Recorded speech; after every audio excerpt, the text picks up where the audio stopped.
ভারতে কৃষকদের চরম ক্ষোভ, পেঁয়াজ আলু রাস্তায় ফেলে ময়ূক রঞ্জনের বাড়ি ঘেরাও। ভারতের পশ্চিমবঙ্গ ও মহারাষ্ট্র সহ বিভিন্ন রাজ্যে কৃষকরা তাদের উৎপাদিত পণ্যর ন্যায্য মূল্য না পাওয়ার কারণে চরম অসন্তোষ প্রকাশ করেছেন। এই পরিস্থিতি উত্তেজনার দিকে চলে গেছে।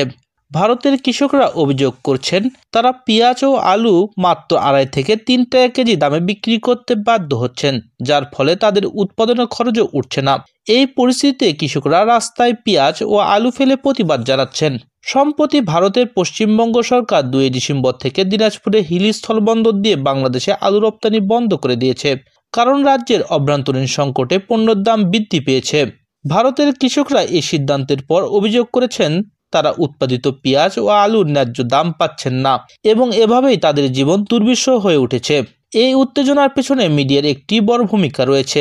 বিশেষত রিপাবলিক বাংলা টিভি সাংবাদিক ময়ূক রঞ্জন বাংলাদেশ সম্পর্কে মিথ্যা প্রচারণা চালানোর জন্য অভিযুক্ত হচ্ছেন।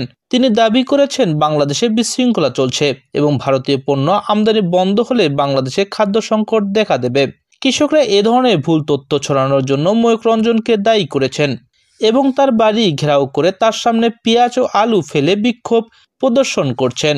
বাংলাদেশ সরকার বর্তমানে পেঁয়াজ ও আলু আমদানির জন্য ভারতের উপর নির্ভরশীল না করে বিকল্প উৎসের সন্ধান করছে। বাংলাদেশ এখন পাকিস্তান, চীন থেকে পণ্য আমদানি করছে, যার ফলে দেশটির বাজারে স্থিতিশীলতা বজায় রাখা সম্ভব হচ্ছে।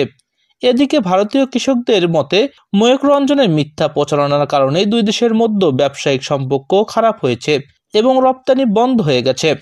ভারতের গ্রামীণ অর্থনীতি ইতিমধ্যেই কঠিন পরিস্থিতির সম্মুখীন, আর এই রপ্তানি বন্ধের ফলে কৃষকদের জীবন আরও দুর্বিষহ হয়ে পড়েছে।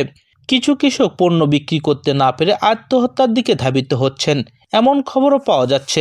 বিশেষজ্ঞরা বলছেন, এই দুর্দশার জন্য সরকারের নীতিগত ব্যর্থতা এবং মিডিয়ার অপপ্রচার দায়ী।